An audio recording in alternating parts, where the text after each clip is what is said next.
왜 안 먹어? 저 입맛이 없어서요. 지훈이 데리고 이만 가볼게요. 뭐? 애 먹고 있잖아. 다 먹고 가야지. 아니에요. 너희 혹시 아까 더럽네 어쩌네 했던 것 때문에 그러니? 배가 부른 것도 있고요. 어머니 좀 위생은 신경 쓰셔야 해요. 뭐? 너희 설마 그런 반찬 해오지 말라는 것도? 그런 게 아니고요. 알았다. 반찬도 이제 안 해주고. 밥도 안 차려주면 되지? 어머님, 그런 게 아니에요. 어머님이 해주신 음식 맛있어요. 엄청. 그런데 저희 비위가 조금 약한가 봐요.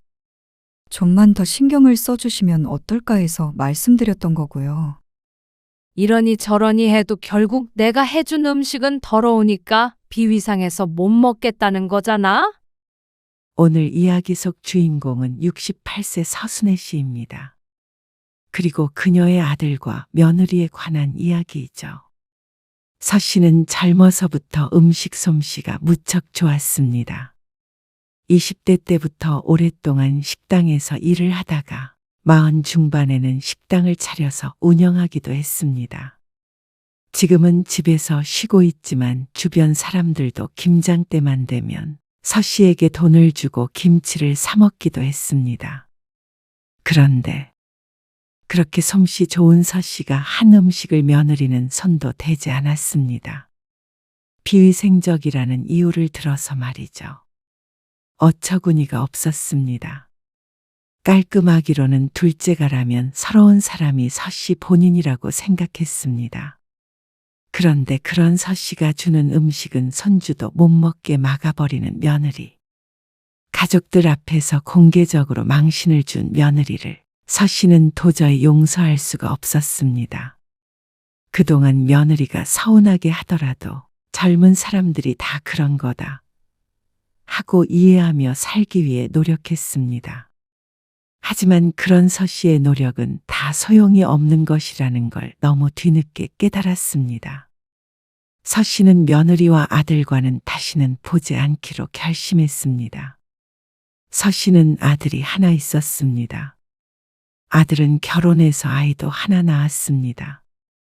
그리고 서 씨는 아들 며느리와 사이가 퍽 좋은 편이었죠. 서 씨는 그게 다 서 씨의 희생 덕이라고 생각했습니다. 아들 며느리를 위해서 많은 노력을 했습니다. 물론 억지로 그런 것은 아니고 자식을 사랑하는 부모의 마음이었죠. 새벽 6시. 서 씨는 벌써 부엌에서 분주하게 움직이고 있었습니다. 식재료를 다루는 손놀림은 빠르고 능숙했습니다. 아, 맞다. 우리 며느리가 좋아하는 시금치 나물 만들어야지. 그리고 우리 소주 좋아하는 멸치볶음. 서 씨는 콧노래를 부르며 반찬을 정성스럽게 준비했습니다. 아들 김민용과 며느리 강서현 그리고 5살 손주 지훈이를 위한 마음이었습니다. 평생을 가족을 위해 살아온 서 씨에게는 자연스러운 일상이었습니다. 오전 11시쯤 되었을 때 서 씨는 커다란 보자기에 반찬통들을 정성스레 싸서 아들의 집으로 향했습니다. 따로 연락은 하지 않았습니다. 매주 토요일 아침이면 자연스럽게 서로 그런 줄 알고 있었습니다. 무거운 가방을 들고 집까지 찾아가는 것도 힘들었지만 서 씨의 발걸음은 가벼웠습니다. 오셨어요? 잘 있었니? 네. 들어오세요. 며느리가 문을 열어주며 보자기를 받아갔습니다. 묵직한 보자기를 들더니 다소 놀란 표정을 지었습니다.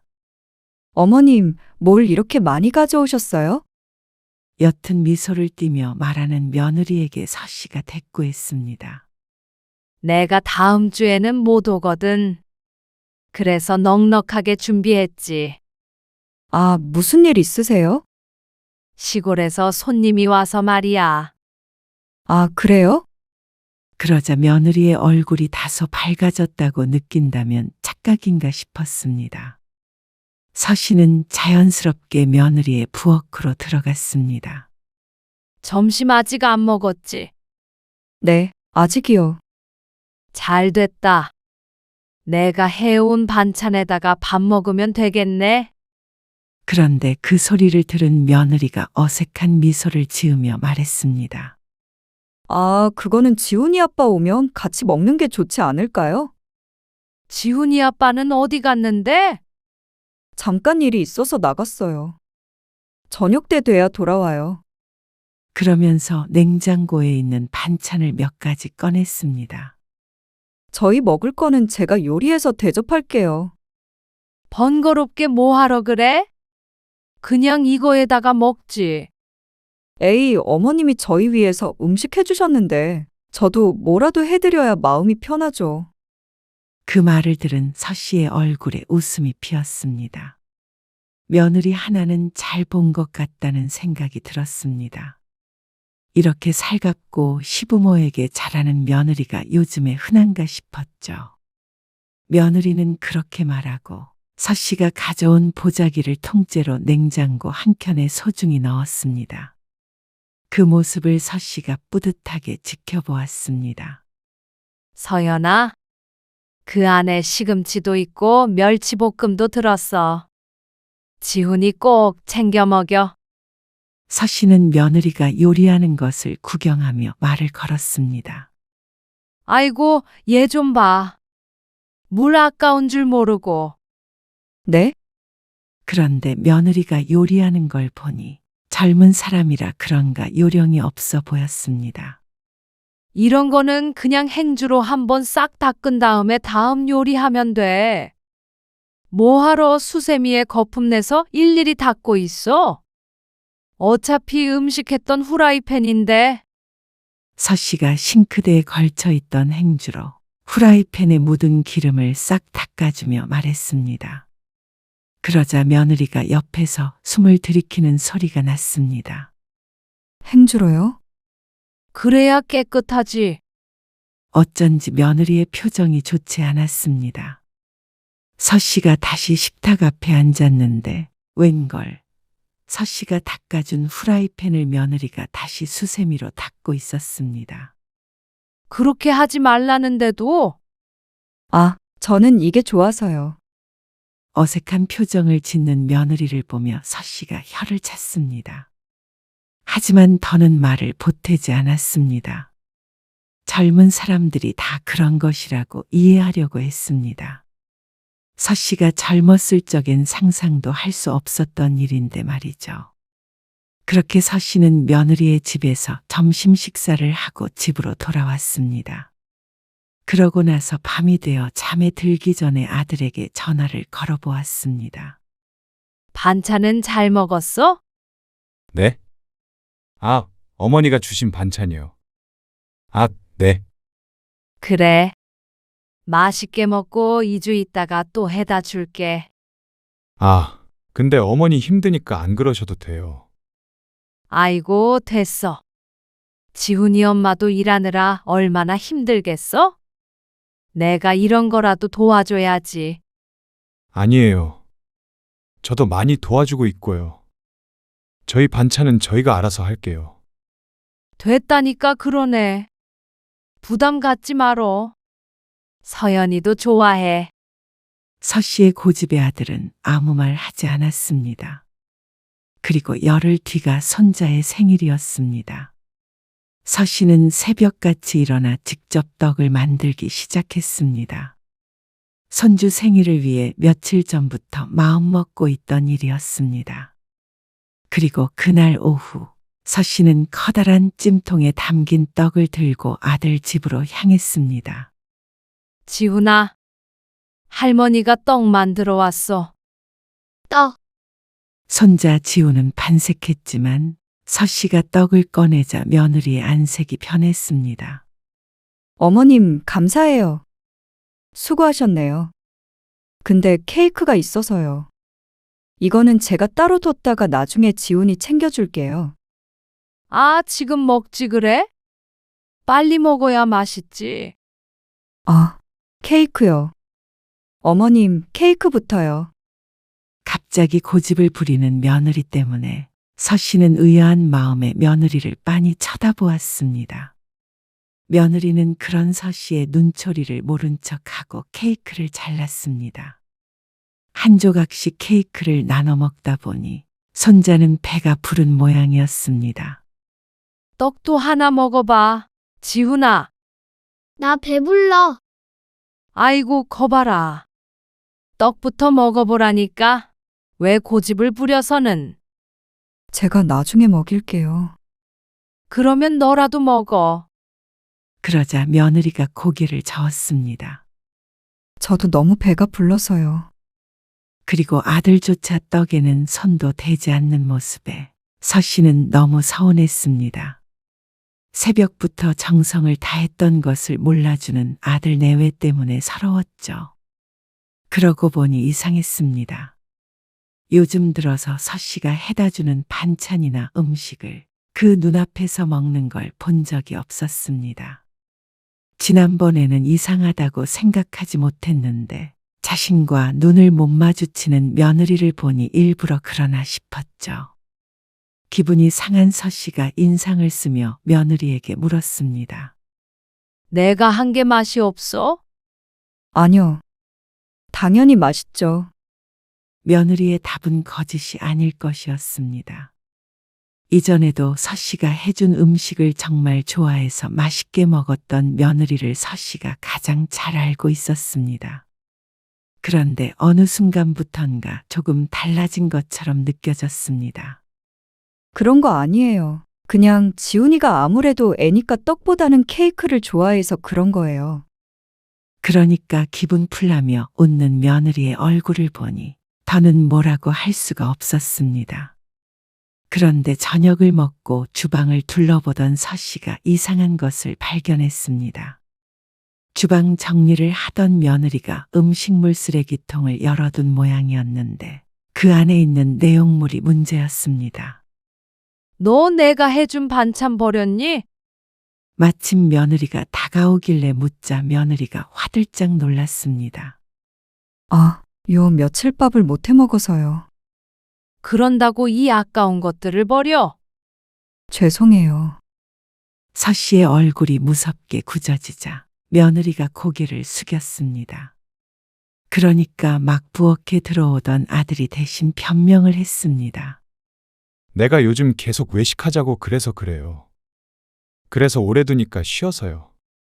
아무리 그래도 그렇지. 그러니까 잘 못 먹을 때도 많으니까 앞으로 안 해주셔도 돼요. 하지만 서 씨는 그 말에 더 상처가 됐습니다.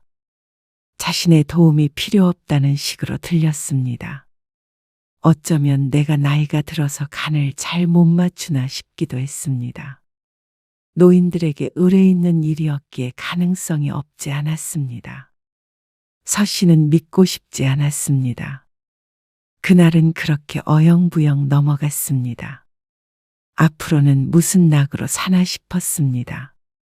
매주 한 번씩 아들네 반찬해주는 것도 힘들지만 보람이 있었는데 말이죠. 그러던 어느 날이었습니다. 며느리에게서 전화가 왔습니다. 어머님, 오늘 지훈이 좀 잠깐 봐주실 수 있으세요? 왜? 무슨 일 있어? 좀처럼 아이를 맡기는 일은 없는 며느리라서 의아했습니다. 오늘 지훈이 아빠랑 아는 사람 장례식에 다녀오는데요. 지훈이는 데려가기가 좀 그래서요. 그래? 알았어. 데려다 놔. 그리고 2시간쯤 뒤에 아들 며느리가 도착했습니다. 그런데 아이를 놓고 가면서 아들이 말했습니다. 지훈이 밥은 먹이지 마세요. 저녁 먹을 시간 전에 올 거니까요. 일단은 고개를 끄덕였습니다. 하지만 내심 아들네가 돌아오면 같이 저녁을 먹을 생각을 하고 있었습니다. 손자와 놀아주며 시간을 보내다 보니 시간이 금방 갔습니다. 나중에 좀 더 나이가 들면 아들네와 다 같이 살아도 좋을 것 같다는 생각을 했습니다. 물론 요즘 젊은 사람들이 그거 원할지는 모르겠지만 그래도 상상만 해도 좋았습니다. 나중에 한번 넌지시 아들에게 물어보자 싶었죠. 그러다가 5시쯤 아들과 며느리가 돌아왔습니다. 거기서 뭐 먹었어? 간단히 먹고 앉아 있다가 왔어요. 그래? 그러면 같이 저녁 먹고 가. 아까 지훈이도 배고프다더라. 그러자 며느리의 안색이 조금 바뀌었습니다. 저희는 집에 가서 먹을게요. 어머님 힘드시니까요. 뭘 그래? 나도 혼자 먹기 싫었는데 잘 됐지. 그러자 며느리는 더는 거절하지 못했습니다. 어머님, 저도 거들게요. 아니야. 거기 앉아 있어. 팔 벗고 나서려는 며느리를 서씨가 말렸습니다.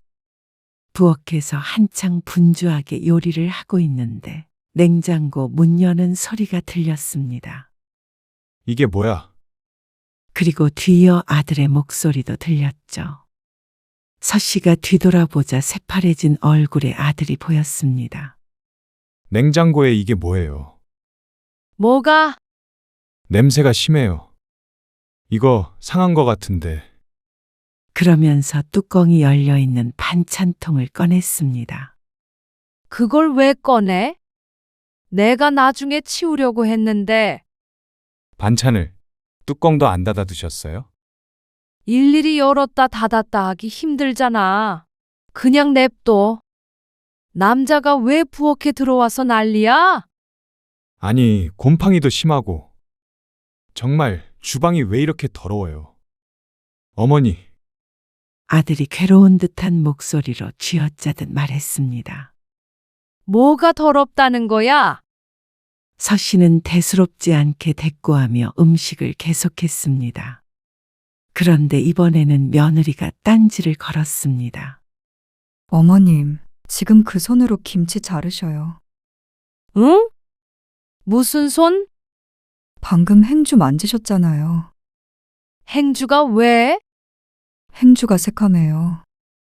어머니. 이렇게 더러운 행주를 만지고 김치를 썰면 옆에 있던 아들도 이마를 짚으며 말했습니다. 이게 왜? 행주가 뭐가 더럽다고? 너희 왜 이러니? 저리로 가 있어. 그러면서 서씨는 후라이팬에 묻은 기름기를 행주로 훑어 닦았습니다. 그러자 며느리와 아들 모두 경악하는 표정을 지었습니다.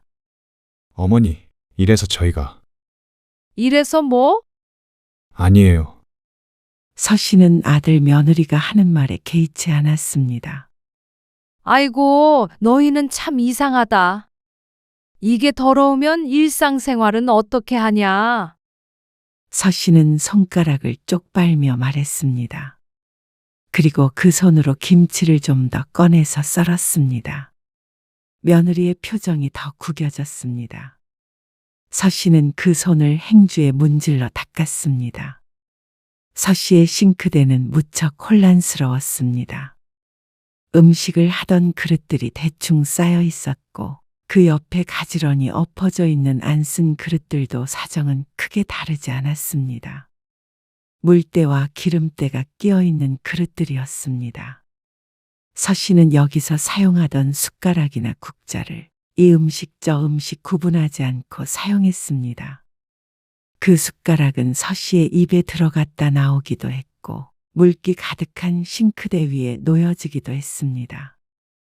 바닥에 떨어졌던 식재료도 싱크대 안에 들어갔다가 닦이지도 않고 냄비 안으로 들어갔습니다.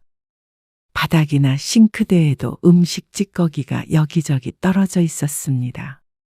파조각, 마늘 껍질, 그리고 정체불명의 국물 얼룩들이 말라붙어 있었습니다. 아주 오래된 흔적들도 있었죠. 자, 다 됐다. 밥 먹자. 서씨는 식탁 위로 음식을 옮기며 뿌듯하게 말했습니다. 식탁은 말라붙은 밥풀이 보였고 김치 국물 자국도 있었습니다. 아이고, 잠깐만. 서씨는 옆에 있던 휴지를 조금 뜯어 건더기만 대충 주워서 버렸습니다. 아들과 며느리는 표정이 좋지 않았고 손자는 밥 먹을 생각에 들떴습니다. 그런데 손자의 입에 음식이 들어갈 때마다 며느리가 움찔움찔했습니다. 차마 말리지는 못하고 손만 올렸다 내렸다를 반복했죠. 너희 안 먹니? 아, 먹어요. 그런데 젓가락질이 참 깨작깨작 거렸습니다. 보는 사람이 다 입맛 떨어지겠네. 맛없니? 아니요. 맛은 있어요. 맛은 있다는 소리가 무슨 말이야? 맛은 있는데 뭐 다른 건 없단 소리야? 아니요. 그런데 며느리가 음식을 한 입 먹더니 손으로 입을 가리고 고개를 숙였습니다. 저 입맛이 없어서요. 들고 있던 젓가락을 내려놓으며 말하는 며느리. 그러자 옆에 있던 아들도 똑같은 행동을 했습니다. 저희는 장례식장에서 먹고 와서요. 참 간단히 먹었다며? 지훈이 데리고 이만 가볼게요. 뭐? 애 먹고 있잖아. 다 먹고 가야지. 아니에요. 아들 며느리가 아이를 데리고 일어났습니다. 갑자기 이게 무슨 일인가 싶었습니다. 서 씨도 엉거주춤 일어났는데 아들과 며느리가 서둘러 짐을 챙겨 나섰습니다. 너희 혹시 아까 더럽네 어쩌네 했던 것 때문에 그러니? 도저히 이해할 수 없어서 물었던 것인데 아들 며느리의 표정이 변했습니다. 그 얼굴에 서 씨의 눈이 커졌습니다. 뭐? 정말로 그런 거야? 그러자 아들이 한숨을 쉬며 말했습니다. 배가 부른 것도 있고요. 어머니 좀 위생은 신경 쓰셔야 해요. 뭐? 너희 설마 그런 반찬 해오지 말라는 것도? 잘만 받아먹던 반찬도 아들 내외가 서신의 집에서 몇 번 밥을 얻어먹고 나서는 먼저 해달란 소리를 하지 않았습니다. 그런다고 안 갖다 주진 않았지만 지금 되짚어보면 어쩌면 자신이 해준 음식이 더럽다고 생각해서 그런 듯 했습니다. 그렇게 생각하니까 너무나 억울하고 섭섭했습니다. 서 씨는 오랫동안 식당에서 일해왔습니다. 적어도 다른 사람들보다는 기본적인 위생 개념이 있다고 생각했습니다. 요즘 젊은이들 까탈스러운 것은 알고 있었지만 이런 말도 안 되는 트집을 잡을 줄은 몰랐습니다. 서 씨는 아들도 며느리도 이해할 수 없었습니다. 그런 게 아니고요. 아들이 골치 아프다는 표정으로 말을 했습니다. 하지만 서 씨는 더는 듣고 싶지 않았습니다. 알았다. 반찬도 이제 안 해주고? 밥도 안 차려주면 되지? 그러자 며느리가 다급하게 변명했습니다. 어머님, 그런 게 아니에요. 어머님이 해주신 음식 맛있어요. 엄청. 그런데 저희 비위가 조금 약한가 봐요. 좀만 더 신경을 써주시면 어떨까 해서 말씀드렸던 거고요. 이러니 저러니 해도 결국 내가 해준 음식은 더러우니까 비위상해서 못 먹겠다는 거잖아? 서 씨가 문을 쾅하고 닫아버렸습니다. 그러고서 아들 내외와는 한동안 연락하지 않았습니다. 하지만 서 씨는 전화를 받지 않았지만 아들과 며느리는 끈질기게 전화를 했습니다. 미안하다고 하도 사과를 해대니 어른된 입장에 계속 마음상에 있을 수는 없었습니다. 나도 좀 더 신경 쓸게. 그럼 됐지? 어느 날 걸려온 며느리의 전화를 받고는 서 씨가 새침한 목소리로 말했습니다. 그러자 며느리는 크게 기뻐했습니다. 그날 이후로 아들에게 반찬은 해주지 않았습니다. 혹시나 버릴까봐 괜한 짓 하지 말자 싶었습니다. 그러던 어느 날이었습니다. 시골에서 서 씨의 여동생과 남동생 가족이 다 같이 올라오기로 되어 있었습니다. 부모님이 돌아가시고는 좀처럼 만나기가 쉽지 않았는데 이렇게 형제들이 다 같이 모이는 것은 오랜만이었습니다. 그래서 서 씨가 오랜만에 솜씨를 발휘하기로 했습니다. 왔니? 음식하고 있었어? 그래. 거기 얼른 앉아. 여동생이 가장 먼저 도착했습니다. 그리고 남동생네 가족도 왔고 마지막으로 아들네가 왔습니다. 이렇게 있으니 집이 너무 좁아 보일 정도로 북적거렸습니다. 서씨도 음식 준비한다고 오전부터 무척 분주했습니다. 그래서 부엌이 치우면서 한다고 했는데도 꼭 전쟁터 같았습니다. 아니, 이게 뭐야? 여보, 여동생의 남편이 부엌에 들어서다가 놀라 말을 멈췄고 여동생은 그런 남편을 말렸습니다. 음식 금방 되니까 좀만 기다려요. 서씨가 웃으며 말했지만 어쩐지 둘은 서로 눈을 마주치고는 묘한 표정을 지었습니다. 그때 며느리가 부엌에 들어와서 바쁘게 움직였습니다. 뭐해? 아, 여기 정리 좀 하려고요. 그러면서 여기저기를 닦고 난리도 아니었습니다. 나중에는 냉장고까지 청소하려고 하길래 서씨가 쫓아냈습니다. 안 그래도 네가 잔소리해서 내가 다 정리해놨어. 서씨가 며느리를 내보내며 여동생에게 말했습니다. 요즘 애들이 이래. 유별나다니까. 아, 그렇지, 뭐. 서씨는 30분 정도 더 요리를 하고는 음식들을 내갔습니다. 거실에 큰 상이 펴져 있었고 다 같이 빙 둘러 앉아 있었죠. 서씨가 매운탕 끓인 것을 마지막으로 들고 나왔습니다. 이거 물맥이야. 시원하니까 국물 좀 먹어봐. 각자 앞에 놓인 접시에 국자로 떠주었습니다. 역시, 맛있네. 다들 맛있게 먹었습니다. 그 모습을 보니 서씨는 먹지 않아도 배부른 것 같았습니다. 서씨도 자리를 잡고 앉아서 매운탕을 먹는데 국물만 남은 아들의 그릇이 보였습니다. 국물 좀 먹어보라니까. 아무튼간 국물 안 좋아해. 아깝게 시리. 서씨가 자리에서 일어나서 아들의 그릇을 들고는 큰 냄비에 부어버렸습니다. 너 안 먹을 거면 다른 사람 먹게 해야지. 그런데 그 자리에 있던 모든 사람이 경악했습니다. 아니, 먹던 걸 거기다 넣으면 어떡해? 여동생이 말하자 서씨가 어깨를 으쓱하며 대꾸했습니다. 식구끼리 어때? 뭐? 아무리 그래도 침 들어간 걸. 여기 유별난 사람이 하나 더 있다 싶었습니다. 아이고, 안 죽어. 예전에는 다 이렇게 먹었다 어쨌다 대꾸하면서 서씨가 손가락으로 김치를 쭉 찢었습니다. 이것 좀 먹어봐. 김장이 아주 잘 됐어. 매운탕에 살을 발라 먹으며 서씨의 입으로 들락날락했던 손가락이었습니다. 그리고 손주를 위해서는 좀 작게 잘라줘야겠다 싶어서 주변을 두리번거렸는데 가위가 보이지 않아서 이로 작게 끊었습니다.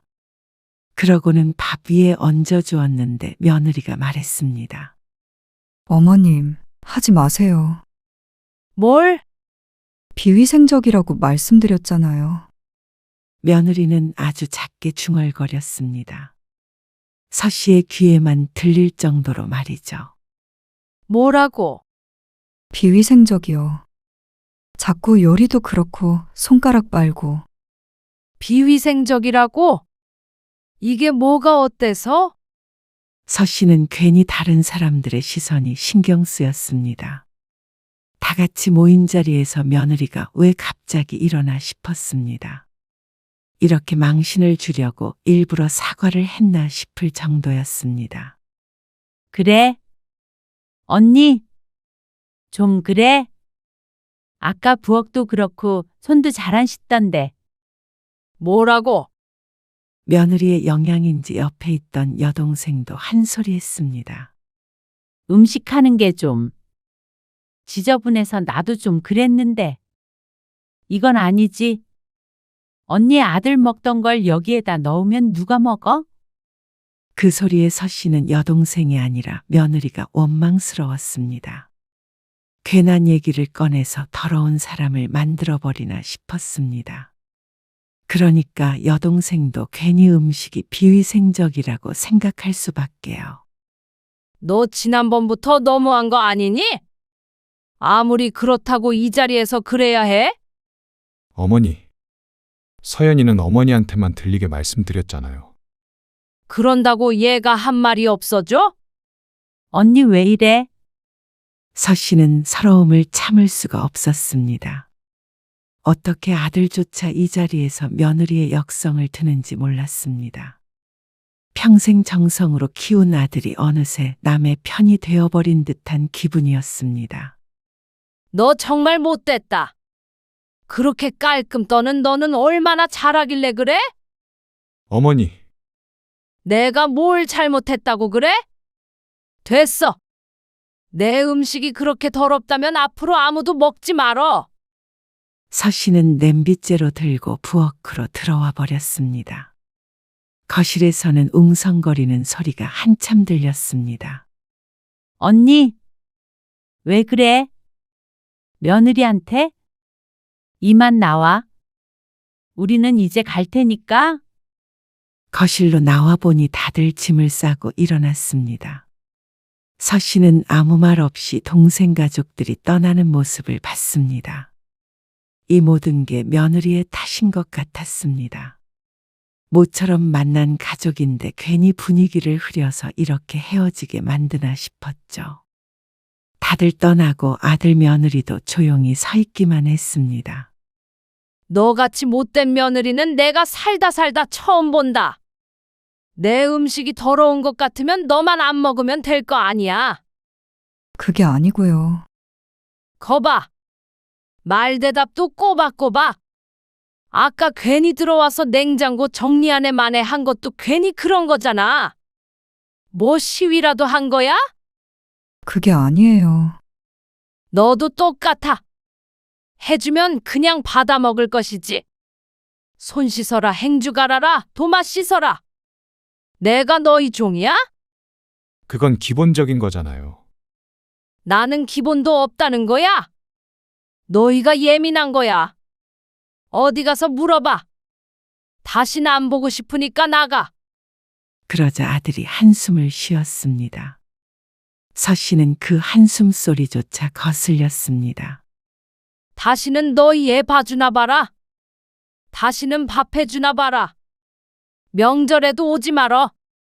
서 씨는 아들 내외를 쫓아내고도 한참을 씩씩거렸습니다. 종일 음식하느라 부엌이 지저분했는데 그 모습을 보니 더 화가 났습니다. 이렇게 열심히 한 정성은 몰라주고 헛소리만 하고 있으니 말이죠. 서 씨는 가슴이 답답하고 눈물이 날 것 같았습니다. 아들 며느리에게 배신감도 느꼈죠. 그래서 그날 이후로는 아들 며느리의 연락을 받지 않았습니다. 처음에는 전화가 몇 번 왔었는데 어느 날부턴가 연락이 뜸해졌고 이제는 전화가 잠잠했습니다. 그래서 더 괘씸했습니다. 잘못을 했으면 기분이 풀릴 때까지 사과를 해도 모자란데 말이죠. 서 씨는 괘씸한 자식과는 더는 엮이지 않고 살 작정이었습니다. 헌신한 결과가 이런 푸대접이라면 서 씨도 더 이상 자식을 위하지 않기로 했죠.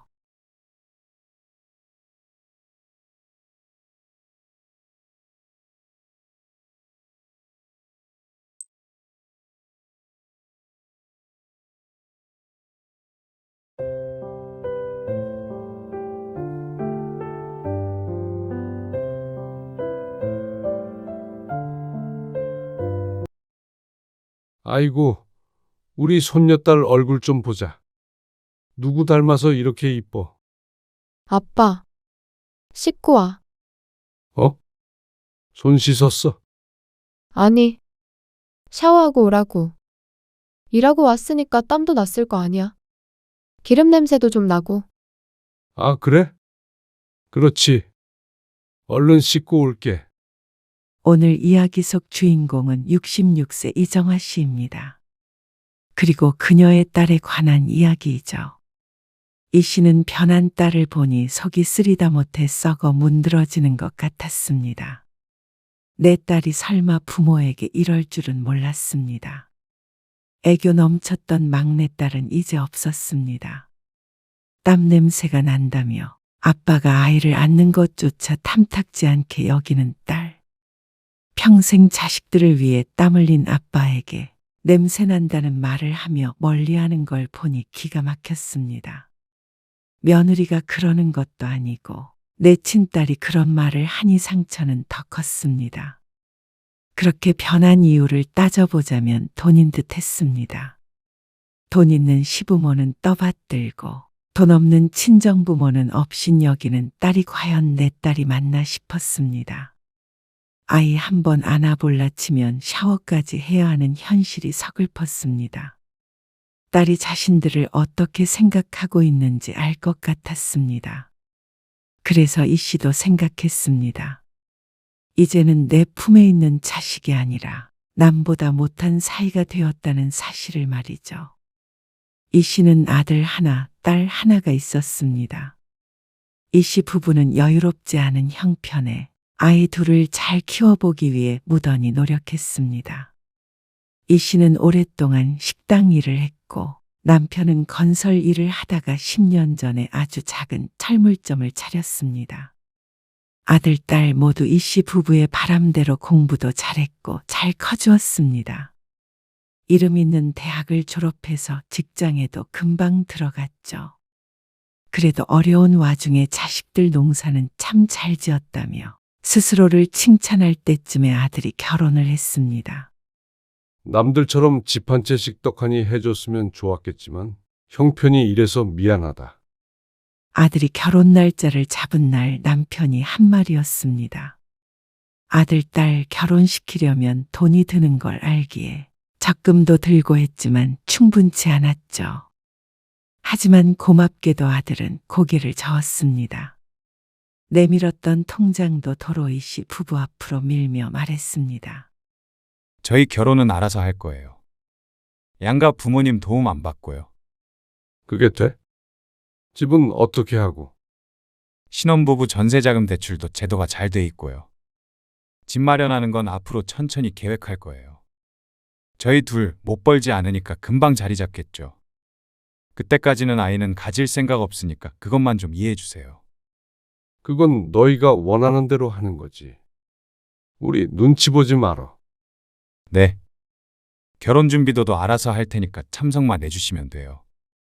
아들의 말처럼 아예 손 놓고 있을 수는 없겠지만 마음은 무척 편했습니다.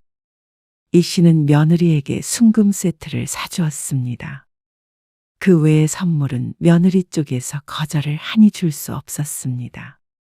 그래서 결혼식 날에 이 씨 부부 앞으로 들어온 축의금은 신혼여행의 보태라고 전부 아들네에게 주었습니다. 그게 전부였습니다. 이 씨 부부가 아들을 결혼시키며 쓴 돈 말이죠.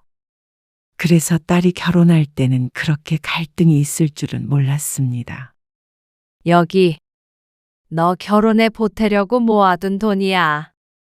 이 씨는 아들이 결혼할 때와 똑같이 통장을 내밀었습니다. 딸의 몫으로 모아뒀던 3,500만 원이었습니다. 어찌 보면 큰 돈은 아닐지 모르겠지만 이 씨 부부에겐 의미가 있는 액수였죠. 아들이 거절했다고 딸도 무일푼으로 보낼 수는 없었습니다. 그런데 통장을 펼쳐본 딸의 표정이 이상했습니다. 울지도 웃지도 못하는 듯한 묘한 얼굴이었죠. 한참을 통장을 내려다보던 딸이 말했습니다. 전에 말한 적이 있었던 것 같은데 현우 씨 있잖아. 집이 좀 부유해. 그 소리는 들은 적이 있었습니다. 여유가 있는 집안이라는 말 말이죠. 그래서 그쪽에서 전세집도 해준다고 들어서 감사하다는 소리를 여러 번 전했습니다. 그래서 이 씨 부부가 아들에게 보태주려고 했던 돈도 일부 빼서 넣었죠. 이걸로는 혼수도 제대로 못 넣을 것 같아. 딸의 목소리가 무척 울적하게 들렸습니다. 그에 따라 이 씨 부부의 표정도 어두워졌죠. 어느 정도가 더 필요할 것 같아. 이 씨가 조심스럽게 물었습니다. 그러자 딸이 잠시 생각하더니 대답했습니다. 혹시 1억이라도 맞춰서 줄 수는 없어? 그 말에 이 씨가 짧게 숨을 들이삼켰습니다. 설마 하니 억소리가 나올 줄은 몰랐습니다. 머리로 금액을 가늠하던 걸 멈출 수밖에 없었습니다. 노력한다고 될 금액이 아닌 것 같아서 말이죠. 그리고 그런 이 씨의 표정을 읽었는지 대답을 하기도 전에 딸이 한숨을 쉬며 눈을 내리깔았습니다. 나도 결혼하면서 기죽기 싫어서 그래. 혹시 그쪽에서 뭐라고 해? 아니야. 그런 경우 없는 분들 아니셔. 그런데 왜 기가 죽어? 누가 봐도 기우는 결혼인데 기죽지. 그 말에 이 씨의 가슴이 조각나는 듯 아팠습니다. 어떤 부모가 딸이 집에 돈이 없어 기죽는다는데 웃을 수 있을까요? 그런데 옆에서 잠자코 듣고 있던 남편이 말했습니다. 1,000만 원 정도는 어떻게든 더 마련을 해보마. 여보, 기름때 묻은 남편의 족기가 보였습니다. 남편이 얼마나 고생을 하며 살아왔는지, 그래서 어떻게 마련한 돈인지 누구보다도 잘 아는 이 씨이기에 남편의 말에 무게를 이해했습니다. 그런데 이해할 수 있는 건 이 씨뿐이었는지 딸의 표정이 그나마 조금 펴졌습니다. 하지만 그렇다고 구겨진 표정이 어디 가는 것은 아니었죠. 그렇게 딸에게 4,500만 원이 든 통장을 주게 되었습니다. 그 중에 500만 원은 아들이 여동생 결혼하는데 보태고 싶다며 이 씨에게 전해준 것이었습니다. 아마도 이런 이야기가 오간 사정을 눈치챈 모양이었죠. 그런데 그게 끝이 아니었습니다. 결혼 준비를 하는 과정에서 이 씨는 딸에게 원망을 들어야 했습니다. 남들은 사위한테 차도 사주고 그래. 나도 이번에 시어머니한테 명품백 받았고 차까지는 아니더라도 뭐라도 해줘. 나 진짜 쪽팔려. 딸의 입에서 나온 비속어에 이 씨 부부는 크게 놀랐습니다. 설마 하니 돈 때문에 부모가 창피하다고 생각할 줄은 몰랐습니다. 이 씨 부부도 그렇게 되지 않기 위해 많이 노력한 것인데 말이죠. 그러면서 아들과 딸 사이에도 논쟁이 오갔습니다. 그리고 딸이 원하는 대로 마음껏 해주지 못하는 부모의 심정은 처참했습니다. 딸이 무력이 있다고는 생각하지 않았습니다. 그랬다면 학창시절에 진작 이 씨의 속을 썩혔어야 했는데 그러지 않았죠. 하지만 사위와 결혼을 결심하며 양가의 차이를 느낀 듯 했습니다. 그래서 자신의 처지가 비참하게 느껴졌는지 어쨌는지 이 씨 부부에게 공격적으로 대할 때가 종종 있었습니다. 그럴 때마다 이 씨 부부는 상처를 입었습니다. 자식이 주는 상처는 어떤 상처보다도 치유가 힘들었죠.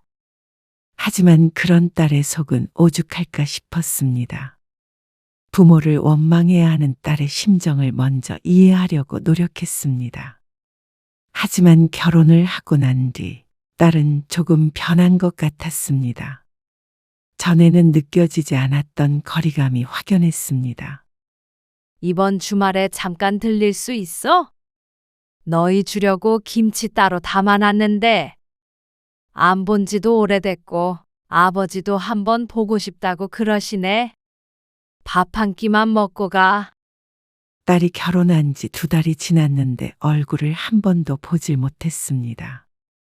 그래서 이 씨가 전화를 걸었습니다. 차 타고 30분도 안 걸리는 곳이기 때문에 한번 들렀으면 했습니다. 하지만 돌아오는 대답은 실망스러웠습니다.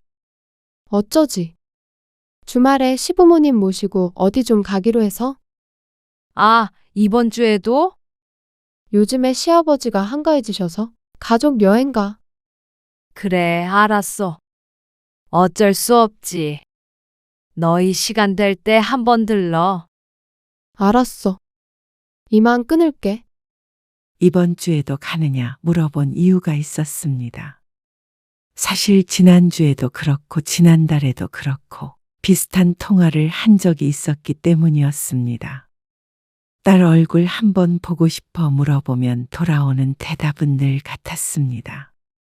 시집 식구들과 뭘 하기로 했다. 어딜 가기로 했다. 그 말에 이 씨는 조금 섭섭했습니다. 하루 정도는 친정 부모에게 할애할 때도 되지 않았나 하는 생각이 들었습니다. 얼마나 불편하겠어. 소영이도 가고 싶겠어. 시부모한테 잘하는 걸로 서운해하면 안 돼. 소영이가 그 집에서 사랑받으면 좋은 거 아니겠어? 남편의 말에 이 씨는 잠시 반성했습니다. 남편의 말대로 딸이 시집에서 사랑받기 위해 노력하고 있구나 생각하면 오히려 안쓰러웠습니다. 그래서 그 뒤로는 딸이 매번 시집 행사만 참석하고 이 씨 부부를 등한시 하더라도 섭섭한 티를 내지 않았습니다. 그러면 딸이 중간에서 마음이 불편할 게 뻔했기 때문이었습니다. 그러다가 딸이 아이를 낳으며 다시 가까워지는 계기가 되었습니다. 맞벌이를 하는 탓에 육아를 도와줄 사람이 필요했으니 말이죠. 우리 어머님은 그런 거 잘 못하셔. 좀 우아한 타입이야. 그래서 그냥 사람 쓰라고는 하시는데 첫 애를 남의 손에 키우고 싶지 않아. 엄마가 좀 도와줘. 나도 최대한 일 줄이려고 노력할 거거든. 그래서 보조 역할을 해주었으면 한다는 말이었습니다. 아이가 어릴 때는 직장에 있는 시간 동안 봐줄 사람이 필요하니 말이죠. 오늘 아윤이 분유도 잘 먹고 잘 놀았어. 열은 안 났고. 열 안 났어. 아침에 바르라고 했던 연고도 발라줬으니까 걱정 마. 고마워. 아빠가 데리러 온대. 응, 금방 오신대. 이만 나가볼게. 조심히 가. 딸이 퇴근하면 그제서야 이 씨도 남편의 차를 타고 집으로 돌아갔습니다. 딸이 아이를 안아들었고 이 씨는 신발을 신고 집을 나섰습니다. 아파트 주차장에 남편의 차가 서 있었습니다. 소영이 왔어? 벌써 도착해 있었어요. 아까 한 20분 전에. 그러면 들어오지. 그럴 걸 그랬네.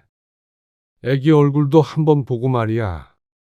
근데 소영이는 아버지 들어오란 소리도 안 하네. 아이고, 근데 퇴근해서 피곤할 텐데. 부모가 들어와 있으면 맘대로 쉬지도 못할 거 아니야. 다음에 보지 뭐. 그런데 남편이 딸이 피곤할 것을 이유로 들었지만 사실 들어오지 않으려는 이유가 있었습니다. 복장도 이래가지고. 남편도 가게 문을 닫고 바로 오는 길이라 옷이 깔끔하지 못했습니다. 철물점을 운영하면서 아무래도 이런저런 기구들을 만지고 고치고 하다 보니 기름 냄새도 좀 났습니다. 깔끔한 성격이라 지저분한 모습은 아니었지만 남편이 느끼기엔 적절하지 못한 복장이라고 생각하는 듯 했습니다. 그리고 아마 딸도 그런 생각을 가지고 있는 것 같았죠. 아이고, 우리 손녀딸 얼굴 좀 보자. 누구 닮아서 이렇게 이뻐? 그러던 어느 날 딸이 아이를 데리고 이 씨의 집에 와 있었습니다. 잠시 맡기고 모임에 다녀온다고 온 것이었죠. 집에 손녀가 와 있다는 말에 이 씨의 남편이 조금 일찍 퇴근해서 집에 돌아왔습니다. 그래서 손을 씻고는 아이를 건네받기 위해서 두 팔을 벌렸습니다. 이 씨가 아이를 안고 있었는데 남편의 손에 넘겨주려던 찰나에 그 사이로 팔이 쑥 들어왔습니다. 딸이었습니다. 아빠. 씻고 와. 어? 손 씻었어? 아니. 샤워하고 오라고요. 냄새 나잖아. 아, 그래? 그렇지. 얼른 씻고 올게. 남편이 민망해하며 안방으로 들어갔습니다. 일하고 왔으니까 땀도 났을 거 아니야. 기름 냄새도 좀 나고. 그러면서 어깨를 으쓱 하는데 이 씨는 머릿속이 복잡했습니다. 마지막 말을 남편이 못 들어서 어쩌면 다행이라고 생각했습니다. 남편이 금세 씻고 나왔습니다. 아윤이 잘 있었어. 보통은 이 씨가 딸의 집에 가서 돌봐주니 남편은 오랜만에 손녀를 보는 것이었습니다. 나 그럼 다녀올게. 10시는 돼야 올 거야. 재워놓으면 이따가 안고 갈게. 그래. 얼른 다녀와. 딸은 휴대폰을 챙겨 자리에서 일어났습니다. 그런데 뒤돌아 나가려다가 말고 머뭇거리며 아버지를 향해 말했습니다. 아빠. 혹시 담배 피면 애기 만지면 안 돼. 흡연을 하는 게 신경이 쓰인 모양이었습니다. 하지만 어쩌다 이렇게 손녀가 집에 올 때면 남편은 담배는 손도 안 댔습니다. 걱정 마. 남편은 웃는 얼굴로 딸에게 대꾸했습니다.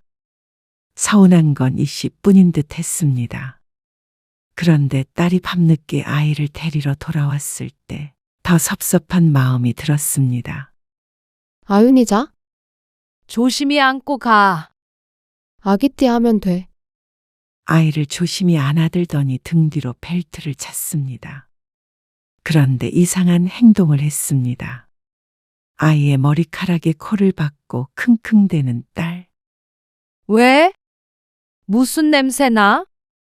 이 씨가 다가가 코를 갖다 댔지만 별 냄새가 나지 않았습니다. 혹시 아까 분유를 조금 흘렸는데 옷에 묻어서 냄새가 나나 싶었습니다. 그런데 딸이 엉뚱한 말을 했습니다. 아니, 철물점 냄새가 나는 것 같아서. 뭐? 철물점 냄새? 그게 어떤 냄새인데? 있어, 퀴퀴한 냄새. 그게 아윤이한테서 난단 말이야. 아빠가 오래 안고 있었나. 그러면서 이만 가보겠다고 짐을 챙기는데 이 씨는 얼이 빠져서 서 있었습니다. 너 지금 아빠한테서 퀴퀴한 냄새가 난다는 거야? 이 씨가 갑자기 언성을 높이자 딸이 의아하다는 표정으로 대답했습니다.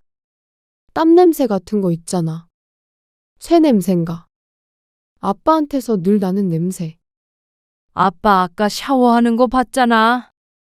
냄새가 뱄나 보지. 무슨 냄새가 난다는 거야? 아윤이도 씻겨서 향기밖에 안 나는데. 그냥 그런 거 같아서 맡아본 거야. 왜 이렇게 예민하게 반응해? 예민한 게 지금 누구야? 네가 아니라?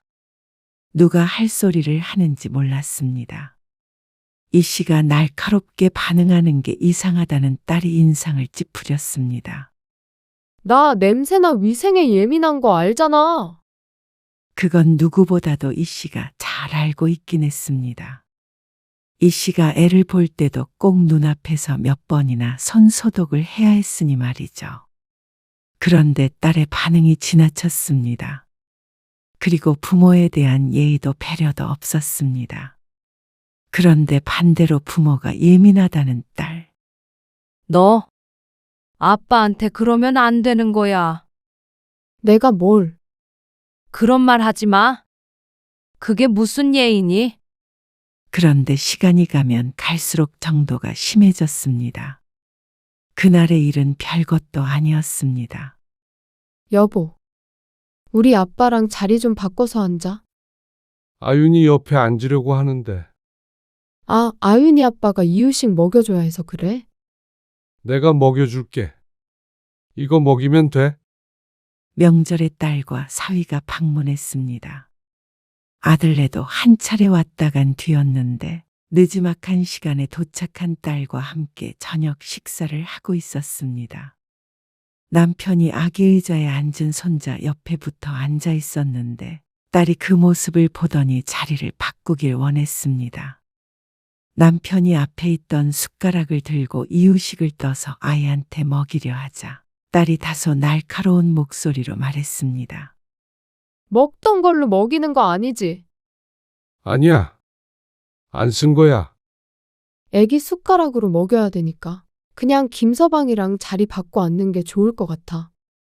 그러자 숟가락을 들었던 남편이 민망한 표정으로 자리에서 엉거주춤 일어났습니다. 사위가 오히려 어리둥절한 표정으로 남편과 자리를 바꿨죠. 장인어른이 하시게 둬도 되잖아. 그러자 딸은 다른 대꾸를 하지 않고 고개만 저었습니다. 그러자 분위기가 묘하게 가라앉았습니다. 딸은 냄새나 위생 핑계를 댔지만 사실은 부모가 아기를 만지는 것 자체를 불편해하는 기색을 보였습니다. 그나마 이 씨에게는 더 관대한 편이었지만 그건 남편과 비교를 했을 때 상대적인 것이었습니다. 과연 자신의 시부모에게도 이런 반응을 보일까 생각하면 그럴 리 없다는 걸 이 씨는 점점 깨달아갔습니다. 너 아까 아빠한테 왜 그랬어? 내가 뭘. 그리고 엄마 아빠 적어도 김서방이 집에 올 때는 옷에 좀 더 신경을 써줘? 전에 우리 시어머니 못 봤어? 그리고 딸이 부모에 대한 애정보다도 창피함이나 꺼리는 감정이 더 크다는 사실도 말이죠. 이 씨가 했던 말을 떠올렸는지 딸이 이 씨를 힐끔 쳐다보았습니다. 하지만 그것이 다였습니다. 어쩐지 자식에게 무시를 당하고 있다는 생각을 지울 수가 없었습니다. 착잡한 기분이 들었는데 남편의 표정을 보니 그 속을 가늠하기가 힘들었습니다. 적어도 이 씨보다 더 비참한 기분일 것 같았습니다. 그동안 딸이 냄새가 어쩌고 저쩌고 했던 것을 직접 들은 게 여러 번이니 말이죠. 사실인데 뭐. 일하고 오면 땀 냄새도 나고 기름 냄새도 나고 그렇지 뭐. 그런 냄새 안 난다니까 그러네. 그리고 회사 다니는 사람도 더운 날에는 땀 냄새 나요. 그런다고 그렇게 피하는 소영이가 잘못된 거지. 그냥 아무 말 말어. 괜히 애 맘 불편하게. 당신이 그러니까. 명절이 끝나고 이 씨는 남편과 조금 다투었습니다. 이 씨는 남편이 답답했습니다. 아무리 딸을 위한다고 하지만 이러는 게 딸을 위하는 일이라고 생각하지 않았습니다. 이 씨도 늘 딸이 애틋하고 사랑하는 마음이 있었지만 그래도 남편이 이런 취급을 받는 것은 용납이 안 되었습니다. 자꾸 냄새 난다고 그러니까 애는 다른 사람한테 맡겨라. 그래서 며칠 뒤에 이 씨가 딸에게 말했습니다. 남편은 괜찮다고 해도 이 씨의 마음이 그게 아니었습니다. 그런 소리를 들으면서도 손주를 봐주는 것이 심적으로 힘들었습니다. 그러자 딸이 그제서야 그런 뜻이 아니었다며 반성하는 듯 한 태도를 보였습니다. 내가 설마 아빠한테 상처 주고 싶어서 그랬겠어? 그냥 일하고 육아랑 병행하느라 지치고 힘드니까 예민해져서 그런 것 같아. 애기 생각하는 건 알겠는데. 아빠도 너 못지않게 신경 써. 집에서도 너 그러고 난 뒤로는 꼭 샤워하고 애 안으려고 하고. 그러니까 아빠 앞에서 다시는 그러지 마. 알았어. 고개를 숙이는 딸의 모습을 보니 다시 안쓰러운 마음이 드는 건 어쩔 수 없었습니다. 다시는 그러지 않겠다고 한희희 씨도 마음을 풀었습니다. 그리고 그 뒤로는 딸은 그러지 않았습니다. 사실 이 씨 부부도 더욱 조심한 면도 있었습니다. 괜히 갈등을 만드는 것이 싫었기 때문이었습니다. 그러다 손주의 돌이 되었을 때였습니다. 양가 식구들만 모여서 간단하게 밥 먹고 끝내려고. 다른 사람들은 안 부르고. 그래. 그것도 괜찮지. 소규모로 진행하겠다는 돌잔치 준비가 순조로워 보였습니다. 뭐 도와줄 거 없어? 아니 시댁에서 파티룸 예약도 해주시고 했어. 딸은 이 씨 부부의 도움은 필요 없어 보였습니다. 그런데 손주의 돌인데 아무것도 준비를 안 할 수는 없었습니다. 돌잔치를 준비하는데 보태기보다도 손주 선물에 더 신경을 쓰기로 했습니다. 금은방에서 순금 반지 하나와 팔찌를 맞춰 준비했습니다. 하지만 나름대로 신경 써서 고른 것이었는데 돌잔치 당일이 되었을 때는 그 선물이 어찌나 초라해 보이던지 이거는 우리 시어머니가 주신 거고, 이건 시아버지.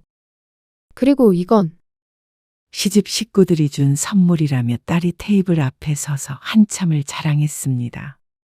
안사돈 혼자 준비한 선물만 하더라도 무척 화려했습니다. 200 가지고는 되지도 않을 것 같았습니다. 선물은 정성이라고 생각하고 살았는데 이 씨도 사람이기에 주눅이 들 수밖에 없었습니다. 이 씨가 선물을 내밀자 딸의 표정이 굳어지는 게 느껴졌습니다. 작은 상자에 들어있는 반지와 팔찌가 딸이 보기에도 초라한 듯 했습니다. 그러자 결혼할 때 딸이 쪽팔리다고 했던 말이 떠올랐습니다. 그러니 점점 더 작아지는 듯한 기분이 들었습니다. 안녕하세요. 오랜만에 뵙네요. 아, 예. 안녕하세요. 사부인? 아윤이 돌봐주셔서 감사해요. 아니에요. 제가 더 감사해요. 저희 소영이 예쁘게 봐주셔서요. 우리 며느리는 흠잡을 데 없죠. 저희한테 너무 잘하고요. 안사돈의 말에 이 씨는 웃었습니다. 그래, 그거면 됐다 하고 속으로 되뇌었습니다. 그리고 본격적인 식사가 시작되고 여러 테이블에서 서로 대화를 나누며 시간을 즐겼습니다. 식사가 끝나갈 때쯤에 이 씨는 자리에서 일어났습니다. 화장실 좀 다녀올게요. 알았어. 남편에게 말하고 자리에서 일어나 화장실로 향했습니다. 그리고 볼일을 보고 나오려는데 세면대 쪽에서 사람 목소리가 들렸습니다. 소영아, 바깥 싸두니 철물점 한다고 그러셨나? 그러면 뭐 집 공사 같은 것도 할 줄 아시나? 안사돈의 목소리였습니다. 그리고 이어서 들리는 딸의 대답. 아, 네. 예전에 그런 일을 한 적은 있으신데. 어머, 그래? 우리 집 작은 방 벽을 터버리려고 하는데 그거 바깥 사돈한테 맡아달라고 해도 되나 그럼? 아, 저희 아버지요? 그래. 기왕이면 아는 사람한테 맡기는 게 덜 아깝잖아. 어차피 드는 돈. 그 말에 기분이 상한다면 자격지심인가 하는 생각이 들었습니다. 그때 딸의 목소리가 다시 들려왔습니다. 저희 아버지 그런 가게가 아니라서요. 조그만 철물점이에요. 전에 그런 일도 하셨다며? 그냥 작은 구멍가게 같은 거예요. 어머님이 생각하시는 그런 데 아니고. 어머, 구멍가게? 그렇게 작아? 철물점들은 다 크던데. 네, 목 같은 거 팔고요. 아, 그래? 그러면 그런 용품 살 때는 사돈네 가게로 갈까? 아니요. 보여드리기 창피한 정도예요. 그러면서 더 깨끗하고 전문적인 곳으로 가시라고 말하며 웃는 딸. 딸의 답변에 안사돈이 어머 하는 소리가 들렸습니다. 사돈이 듣기에도 과하게 낮추는 말이 이 씨의 귀에는 더 거북하게 들렸습니다. 아니, 가슴에 대못이 박혔습니다. 엿들을 생각은 없었지만 딸과 안사돈이 화장실을 나갈 때까지도 이 씨는 문고리만 붙들고 서 있었습니다. 석상처럼 굳은 채로 말이죠. 그리고 홀 안으로 돌아갔는데 머릿속은 멍했습니다. 아무리 부모가 창피하다고 해도, 아무리 내세울 것 없는 부모라고 해도 시부모 앞에서 그렇게 부모를 깎아내릴 줄은 몰랐습니다. 남이 그래도 화를 내야 했을 딸이 말이죠. 그렇게 하면 꼭 시부모에게 이쁨이라도 받을 수 있다는 것 같은 딸의 태도에 이 씨는 큰 상처를 입고 말았습니다. 이 상처는 어떤 것으로도 되돌릴 수 없을 것 같았습니다.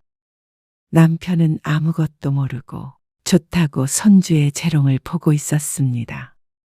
멀리서 보자 딸이 안고 있던 아이를 향해 남편이 손을 내밀었습니다. 그런데 그 순간 딸이 몸을 틀어버렸습니다. 남편의 손은 갈 곳을 잃었습니다. 이전에도 본 적이 있던 장면이었습니다. 이 씨의 이성이 끊기는 소리가 들리는 듯한 착각이 들었습니다. 박소영, 엄마, 그동안 못난 부모와 어떻게 살았니? 그리고 왜 애를 못 안게 해? 무슨 냄새라도 나니? 기름 냄새? 땀 냄새? 쇠 냄새? 뭐가 됐던 간에 너는 그 냄새 덕에 공부했고 대학도 나왔어. 그렇게 살 수 있는 것도 다 너 혼자 잘나서 그런 거 같니?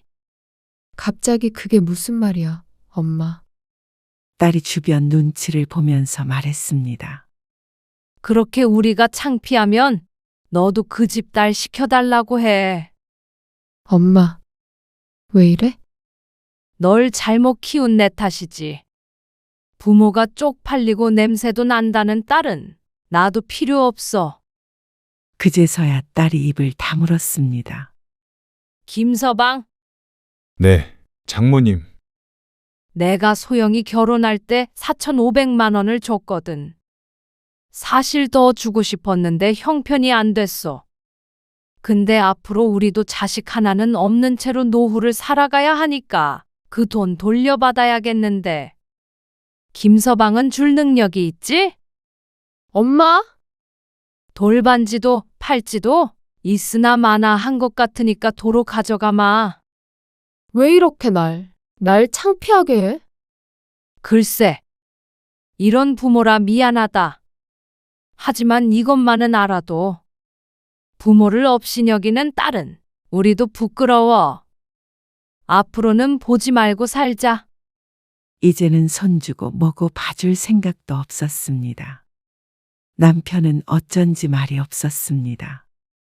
이 씨를 말릴 만도 한데 말이죠. 남편도 정확한 사정은 알지 못해도 이 씨가 이러는 이유를 짐작하고도 남을 것이었습니다. 남편 때문에 아무 말 않고 지냈지만 이 씨도 더 이상은 참을 수가 없었습니다. 다른 사람도 아니고 자식에게 이런 취급을 당하면서 살아갈 이유를 알 수 없었습니다. 일이 있어 이 자리에 참석을 하지는 못했지만 이 씨는 아들도 있었습니다.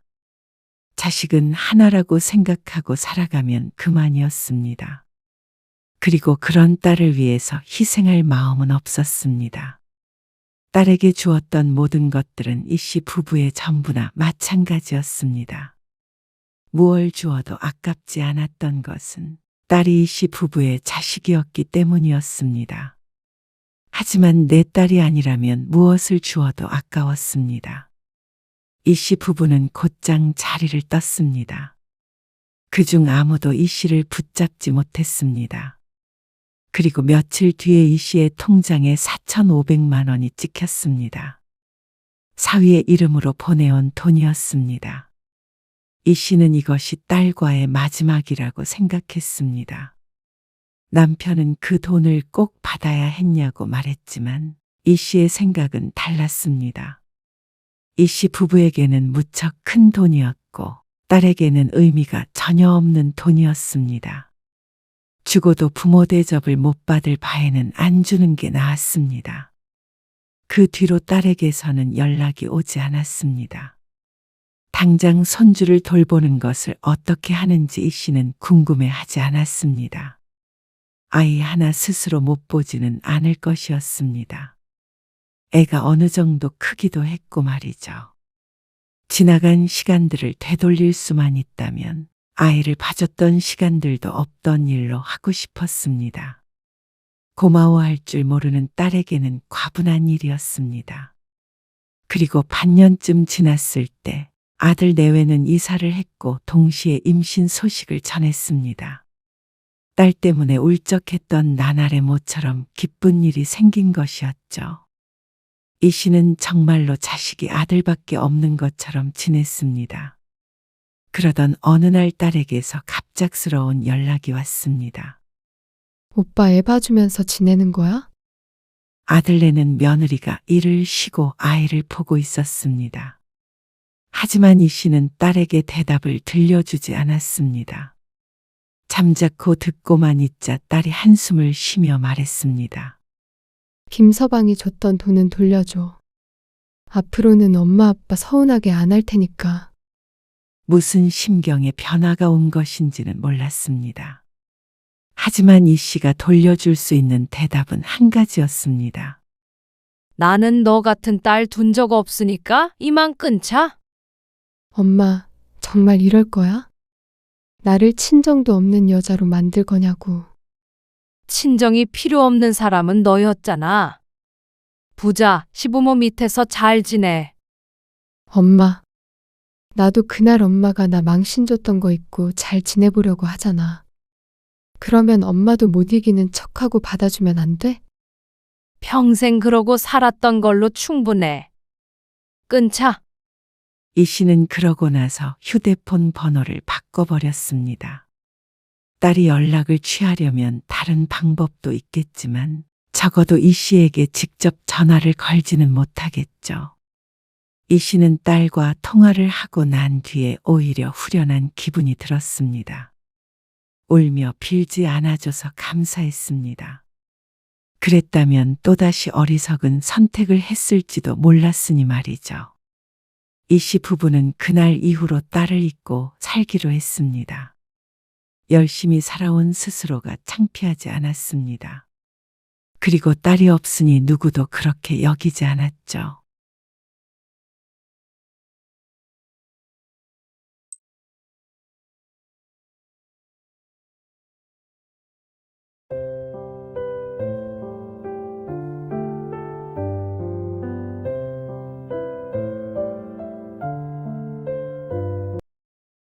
혹시 리모컨 못 봤어?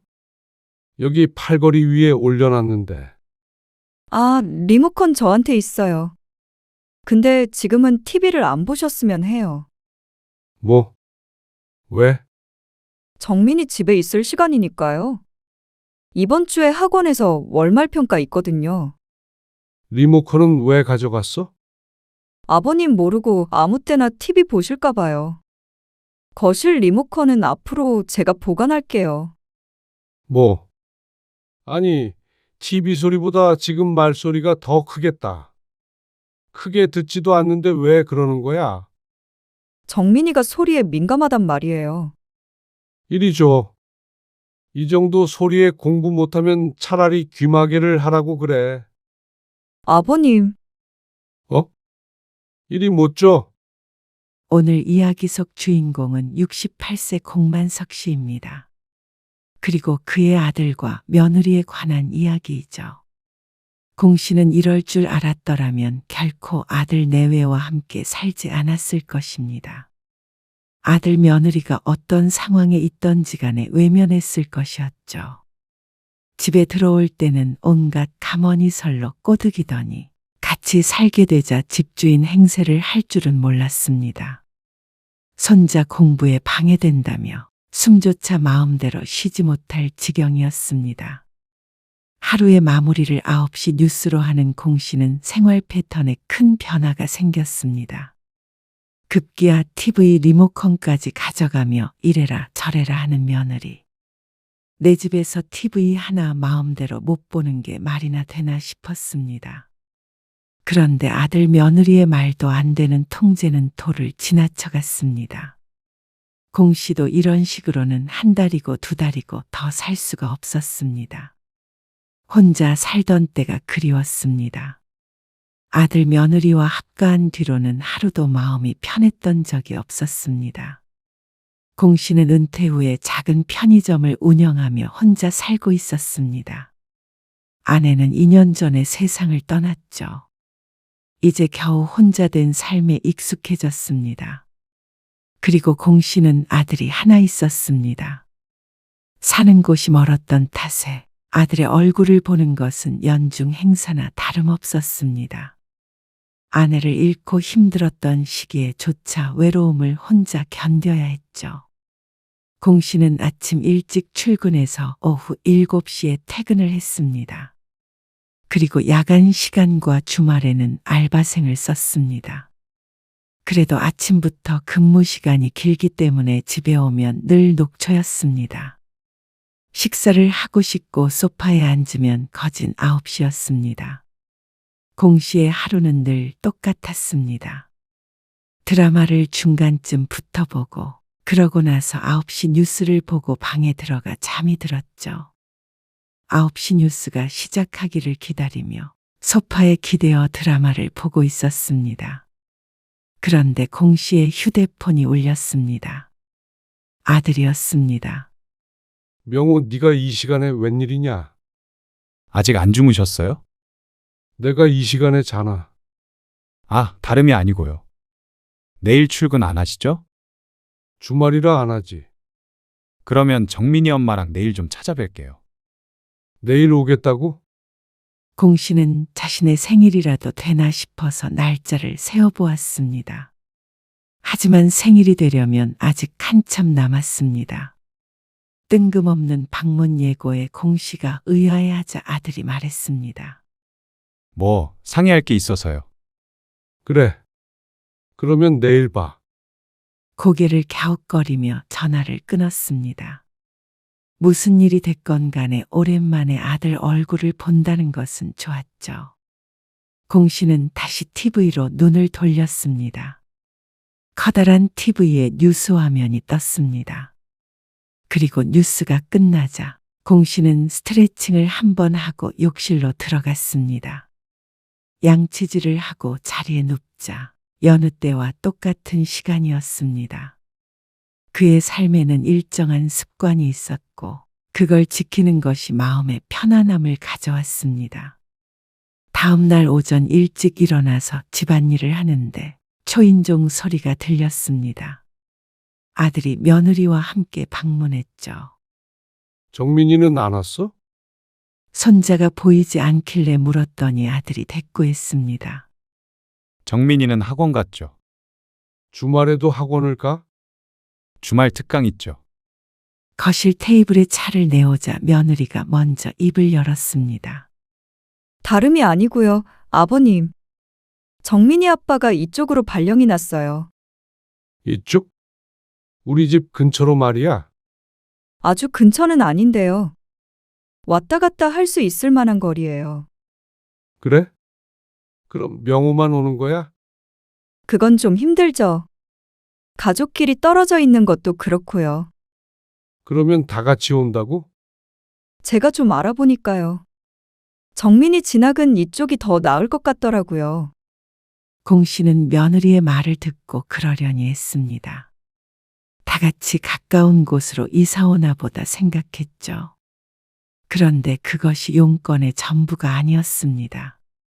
당장 전학을 시키려고 하는데 집을 여기서 살았으면 해서요. 저희 집은 처분하고요. 며느리의 말에 공 씨가 눈을 크게 떴습니다. 설마 하니 며느리가 이런 말을 할 줄은 몰랐습니다. 아무래도 서로 크게 불편할 테니 말이죠. 하지만 그렇게 해서 경제적으로 여유를 좀 누리겠다고 했습니다. 주거에 돈이 안 드니 그 돈으로 풍족하게 지내겠다고 말이죠. 그리고 공 씨도 그 덕을 보라는 듯이 이야기했습니다. 그건 고민을 좀 해봐야겠다. 함께 점심 식사를 하고 아들 내외를 돌려보냈는데 머릿속이 복잡했습니다. 그리고 결국엔 아들 며느리의 뜻대로 하기로 했습니다. 어차피 이 집도 공 씨가 죽으면 아들에게 갈 집인데 같이 살다가 물려줘도 나쁘지 않을 것 같았습니다. 그리고 손자까지 함께 살면 시끌벅적하게 오순도순 지낼 수 있을 거라고 생각했죠. 그런데 시끌벅적하기는커녕 공 씨 혼자 살 때보다도 오히려 조용해졌습니다. 그리고 여러모로 불편한 점도 많았습니다. 아버님, 여기에 있는 신발들은 전부 뺄게요. 빼서 어디에다가 둔다고? 일단은 베란다에 내놓을게요. 그리고 소파 테이블은 이쪽으로 좀 밀어둘게요. 아참, 그리고 식탁도 여기보다는 이쪽이 나을 것 같아요. 아들네가 들어온 뒤로 공 씨의 집은 대대적인 자리 배치가 있었습니다. 그리고 소파나 냉장고도 아들네가 쓰던 것으로 교체되었죠. 이렇게 바뀐 모습을 보니 내 집이 아닌 것 같았습니다. 아늑했던 공간이 순식간에 낯설어졌습니다. 아버지, 안방은 저희가 써도 될까요? 아무래도 정민이 엄마도 있고 하니까. 졸지에 안방까지 뺏긴 공 씨였습니다. 그런데 혼자서 큰 안방을 쓰는 것보다는 부부가 안방을 쓰는 게 어쩌면 더 맞을지도 모른다고 생각했습니다. 안방에는 욕실도 따로 있기에 며느리를 배려해서 공 씨는 흔쾌히 방을 내주었습니다. 그러고는 거실에서 가장 멀리 있는 작은 방으로 짐을 옮겼습니다. 하지만 그런 것은 괜찮았습니다. 어차피 방에 있는 시간은 잘 때뿐이었고 주로 거실에서 생활했기에 불편함은 없었습니다. 그리고 같이 살게 됐으니 공 씨의 생각만 고집할 수는 없었습니다. 그런데 문제는 따로 있었습니다. 다녀왔습니다. 정민이 왔냐? 네. 얼른 밥 먹고 들어가서 공부해. 저녁 8시가 넘은 시간에 귀가하는 손자. 손자는 아직 초등학교 6학년이었습니다. 여러 학원에 다니느라 귀가 시간이 늦었습니다. 공 씨는 그런 손자를 안쓰럽게 생각하며 TV로 눈을 돌렸습니다. 드라마가 방영되고 있었습니다. 부엌에서 달그락 거리는 소리가 나더니 멈췄습니다. 밥을 다 먹은 손자가 씻고 나오자 뉴스가 시작되었습니다.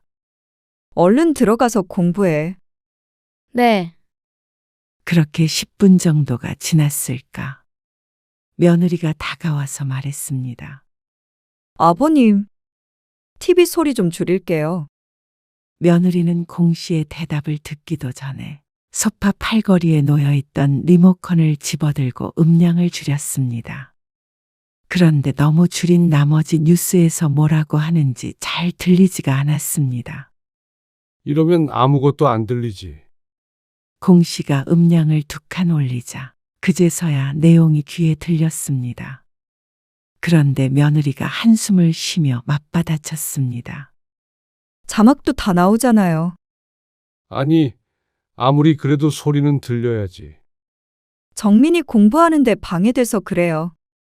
그러면서 공 씨에게 조금만 이해해달라고 코를 찡긋거렸습니다.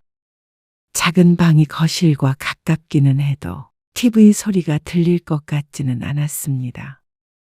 시끄러운 음악을 틀어놓은 것도 아니고 말이죠. 그런데 며느리는 단호했습니다. 정민이 있는 시간에는 소리 3 이상으로 올리지 말아주세요. 부탁드릴게요. 그러고서 돌아서는데 황당했습니다. 3이면 아주 집중을 해야만 내용이 들리는 음량이었습니다. 평소에는 10 이상으로 키워서 들으니 차이가 많이 났습니다. 그런데 손주가 공부를 하니 방해하지 말라는데 굳이 신경 쓰이게 할 것이 있나 싶었습니다. 그러던 어느 날이었습니다. 주말에 소파에 앉아서 TV를 보고 있는데 며느리가 다가와 말했습니다. 아버님, 곧 정민이 와요. 그래? 학원 끝났나 보지? 네, TV 소리 좀요. 공 씨가 며느리의 눈치를 보고 TV 소리를 줄였습니다. 드라마를 보는데 드문드문 안 들리기도 해서 답답했죠. 그래서 TV를 그냥 꺼버리고 방에 들어가서 낮잠을 잤습니다. 1시간쯤 자고 일어나 나왔는데 거실이 조용했습니다. 각자 방에 들어가 있는 듯 했습니다. 귀가한 손자는 방에 들어가 나올 생각이 없어 보였습니다. 공 씨가 주변을 두리번거렸습니다. 소파 부근을 살피는데 찾는 물건이 보이지 않았습니다. 그때 때마침 안방 문이 열리고 며느리가 나왔습니다. 혹시 리모컨 못 봤어? 여기 팔걸이 위에 올려놨는데. 별 생각 없이 물었습니다. 혹시나 봤나 싶어서 말이죠. 그런데 뜻밖의 대답이 돌아왔습니다. 아, 리모컨 저한테 있어요. 며느리가 실수로 가져갔나 싶었습니다. 그런데 그게 아니었습니다. 지금은 TV를 안 보셨으면 해요. 뭐? 왜? 정민이 집에 있을 시간이니까요. 이번 주에 학원에서 월말 평가 있거든요. 리모컨을 왜 가져갔어? 아버님 모르고 아무 때나 TV 보실까 봐요. 거실 리모컨은 앞으로 제가 보관할게요. 뭐, 참 어처구니가 없는 말이었습니다. TV 소리를 줄이는 것까지는 이해할 수 있었어도 TV를 못 보게 하려고 리모컨을 가져간 것은 너무나도 이상했습니다. 아니, TV 소리보다 지금 말소리가 더 크겠다. 크게 듣지도 않는데 왜 그러는 거야? 정민이가 소리에 민감하단 말이에요. 이리 줘. 이 정도 소리에 공부 못하면 차라리 귀마개를 하라고 그래. 아버님, 이리 못 줘. 이번엔 공씨도 물러나지 않았습니다. 손자 공부가 공씨도 중요하지만 그렇다고 며느리의 행동이 이해가 가는 건 아니었습니다. 너무 과한 면이 있었고 공씨가 집에서 쉬면서 가장 즐기는 시간이 바로 이 TV를 보는 시간인데 그걸 방해받으니 기분이 좋지 않았습니다. 공씨가 강하게 나가자 며느리도 더는 우기지 못하고 리모컨을 내밀었습니다. TV를 켜자 며느리의 표정이 일그러졌습니다. 소리까지 올려버릴까 하다가 똑같이 유치해질 것 같아서 냅뒀죠. 그런데 며칠 뒤에 더욱 황당한 일이 있었습니다. 퇴근해서 집에 오니 거실에 책상이 나와 있었습니다. 거실창에 붙여놓았는데 손자의 것 같았습니다. 이게 뭐야? 먼저 와 있는 아들에게 묻자 아들이 대꾸했습니다. 아, 이거 정민이 책상이에요. 이제부터 거실에서 공부한대요. 뭐? 거실에서? 네. 정민이 엄마가 어디서 봤는데 거실에서 공부하는 게 효율이 더 높다고 했대요. 생활소음도 좀 있고 하면 기억이 더 잘 난다나.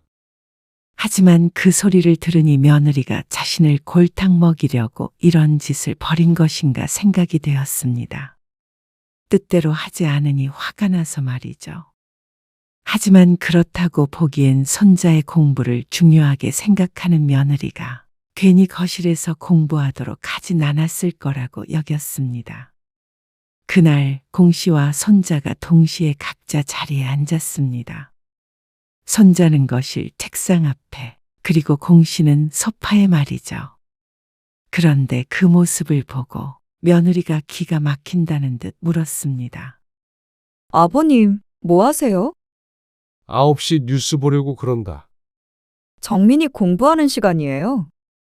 시끄럽죠. 생활소음인지 뭔지가 좋다며. 생활소음은 그런 게 아니고요.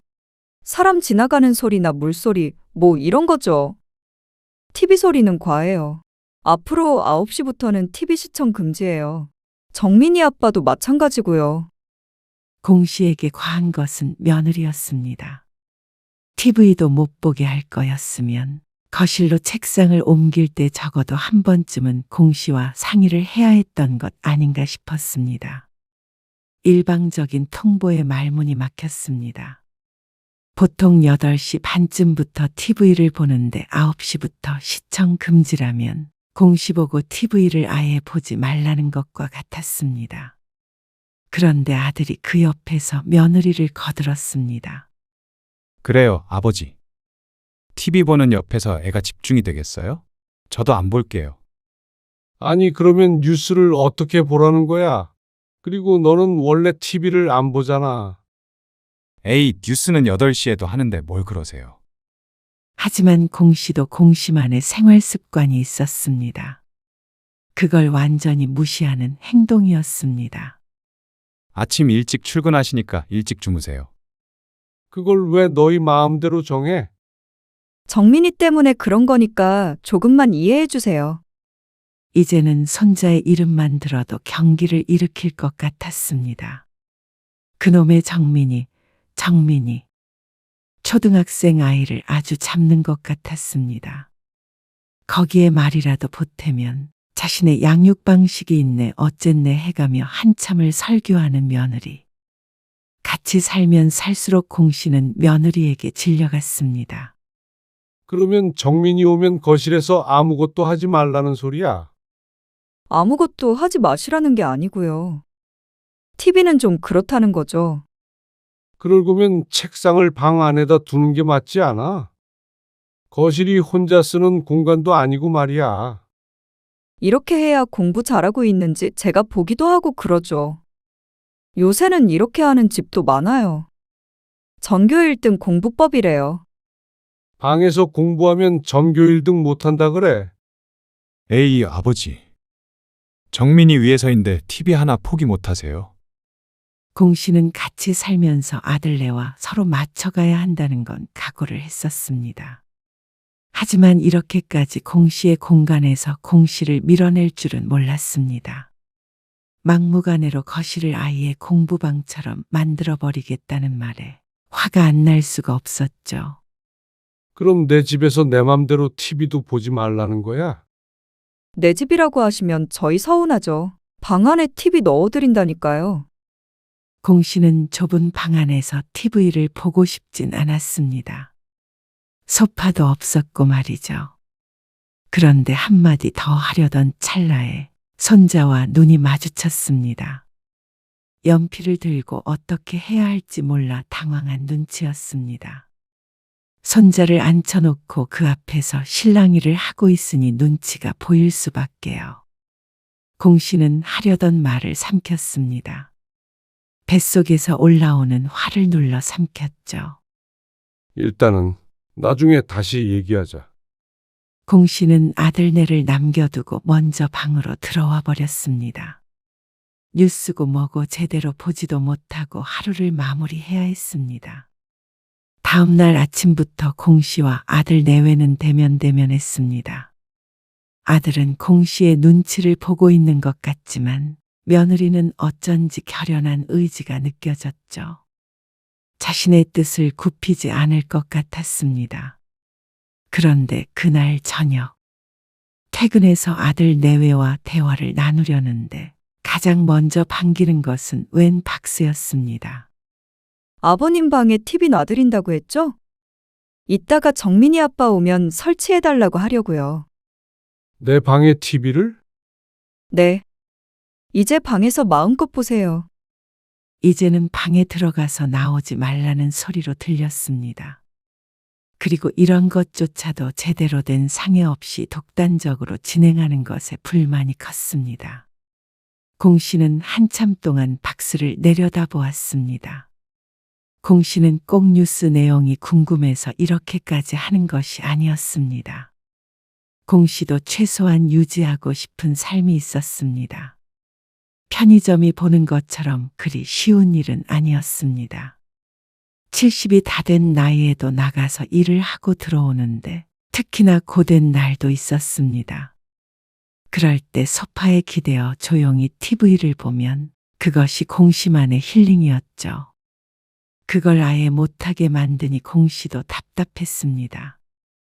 이럴 거면 차라리 혼자 사는 삶이 좋았습니다. 누구의 눈치도 보지 않고 마음대로 살아도 되니 말이죠.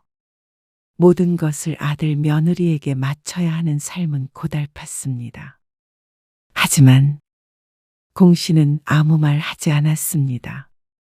아들이 퇴근해서 공 씨의 방에 TV를 설치할 때조차 옆에서 가만히 지켜보았습니다. 공 씨만 방에 들어가면 모든 게 다 평화로운가 싶으니 포기를 하게 되었습니다. 이제 와서 아들네 보고 나가라고 할 수도 없고 그렇다고 손자가 공부한다는데 옆에서 방해할 수도 없었습니다. 며느리도 나름대로 중간 지점을 찾으려고 노력했구나 생각하자 싶었습니다. 그래서 공 씨는 그날 이후로 TV는 방에서 혼자 보게 되었습니다. 이게 차라리 낫네. 음량에 신경 쓰지 않아도 되고 며느리나 손자 눈치를 안 봐도 되니 차라리 방에 있는 게 더 나은 점도 있었습니다. 분명히 그랬습니다. 하지만 몇 달 뒤 주말이었습니다. 저희 좀 나갔다 올게요. 이따가 정민이 오면 숙제하고 있으라고 전해주세요. 그래. 알았다. 손자가 학원 가고 없는 시간. 공 씨는 거실에서 TV를 보고 있었습니다. 거기에다가 아들네도 외출한다고 하니 들뜨기까지 했습니다. 주말에 이렇게 아들네가 외출하면 그제서야 숨통이 트이는 것 같았습니다. 그런데 그렇게 즐기던 시간도 잠시였습니다. 1시간쯤 지나자 학원에 갔던 손자가 돌아왔습니다. 가방을 거실 책상에 올려놓길래 공씨가 TV를 끄고 자리에서 일어났습니다. 정민아, 엄마가 숙제하고 있으라더라. 네. 그렇게 전화란 말만 전하고 공씨는 방으로 들어갔습니다. 손자 공부하는데 괜히 방해가 될까봐 문도 살금살금 닫았습니다. 그리고 방 안에서 TV를 보고 있다가 잠이 들었습니다. 그런데 거실에서 소란스러운 소리가 나길래 잠에서 깼습니다. 며느리의 목소리가 들렸죠. 문을 열고 나가자 어느새 돌아온 것인지 아들과 며느리가 보였습니다. 시간은 꽤나 흐른 상태였습니다. 너 정신이 있는 거니 없는 거니? 내일 단어 시험 아니야? 맞아요. 그런데 TV를 보고 있어? 핸드폰 압수했더니 TV를 보는 애가 어디 있어? 친구들이 친구들이 뭐? 꼭 보라고 해서. 그런다고 하라는 공부는 안 하고 몰래 TV를 봐? 주말에 TV 좀 본다고 아이를 너무 나무라는 것 같았습니다. 그런데 아들은 그런 모습을 잠자코 지켜보기만 했습니다. 아무리 양육 방식이라는 게 있다지만 며느리는 너무했습니다. 너 이번에 시험 하나라도 틀리기만 해봐. 아주 그냥 핸드폰도 아예 없애버릴 거야. 며느리의 말에 손자가 울먹거리는 게 보였습니다. 공씨가 며느리를 좀 말려야겠다 생각했을 때 다음 말이 공씨의 기분을 건드렸습니다. 여보, 거실에 TV 없애버려. 아무튼간 진작에 없앴어야 하는 건데. 괜히 아버님 때문에? 뭐, TV를 없애?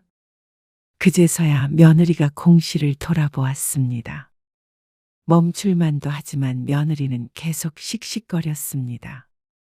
TV를 몰래 본 것이 이렇게까지 할 일인가 하는 생각이 들었습니다. 네. 어차피 저희도 TV 잘 안 보는데. 정민이 교육을 위해서 없애야겠어요. 보는 시간을 정해주거나 하면 되지.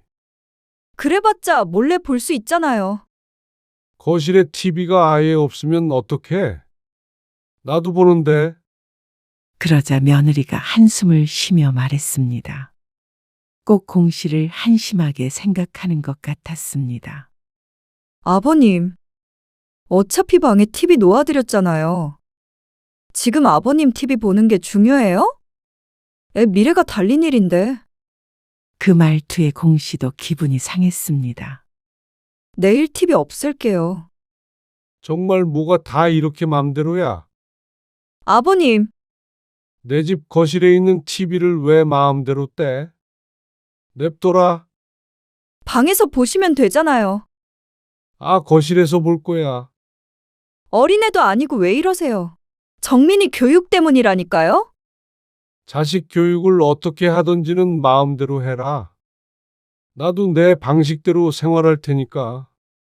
공씨는 그렇게 말하고 난 뒤에 곧장 TV를 틀었습니다. 아버님, 이러면 정민이가 엄마를 얼마나 우습게 보겠어요. 그런 건 모르겠고. 앞으로 내가 거실에서 TV 보는 거에 참견하지 말어. 그러자 며느리가 황당한 표정을 지었습니다. 정민이는 방에 들어가서 공부를 시키든 해.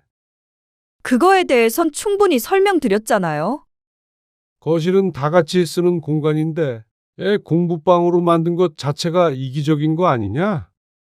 아버님은 친손자 일인데도 이해 못 해주세요? 고작 TV 하나 때문에 이러시는 게 이해가 안 가요. 그리고 자꾸 내 집 하시는 것도 서운하고요. 그럼 여기가 내 집이지 너희 집이야? 앞으로는 뭐라든 나하고 상의하고 결정해. 아버지, 왜 이러세요? 정민이 엄마 섭섭하게.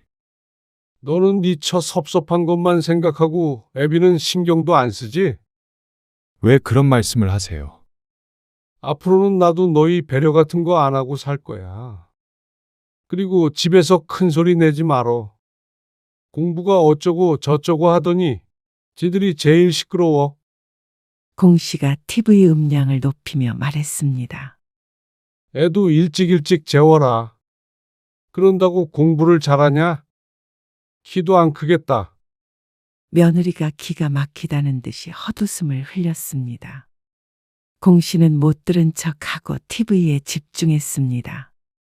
속이 다 시원했습니다.